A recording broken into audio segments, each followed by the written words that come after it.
Hello guys, তোমরা সবাই কেমন আছো? আমি আবার চলে এসেছি নতুন একটা ব্লগ নিয়ে তোমাদের সামনে। এখন বাজে বিকেল 6টা। ঘরে থাকলে অনেক পেন্ডিং কাজ পড়ে থাকে, সেই পেন্ডিং কাজ শেষ করে একটু রেস্ট নিয়ে আমি উঠে পড়লাম একটু ইভিনিং ওয়াক যাবো বলে। তার আগে আমি দেখে নিই বাইরের দৃশ্যটা। জানি না কেন আমার এই জায়গাটা এত ভালো লাগে। এই জায়গাটা বসে বসে সকাল এবং বিকেল এই দুই বেলাতেই আমি বসে বসে বাইরের দৃশ্য দেখে দেখে চা খাই।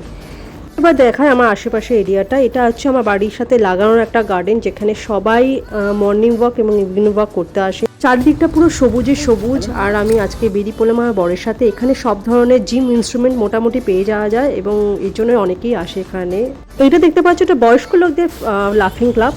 বাড়িতে মনে হয় খুব অশান্তি হয়, এখানে এসে হাসাহাসি করে, কিন্তু আমার কাছে আসলে নর্মালি আমি হাসিয়ে দিতাম। যাই হোক, এটা হচ্ছে গুরগাঁও 54 চক মেট্রো স্টেশন, যেটা আমার বাড়ি থেকে 4 মিনিট ওয়াকিং ডিস্টেন্স। দেখো কত কিউট একটা বেবিও আমাদের মতো ওয়াক করতে এসেছে। সন্ধ্যা আরতি দিয়ে আজকে ব্লগটা শেষ করলাম। Tata, bye bye.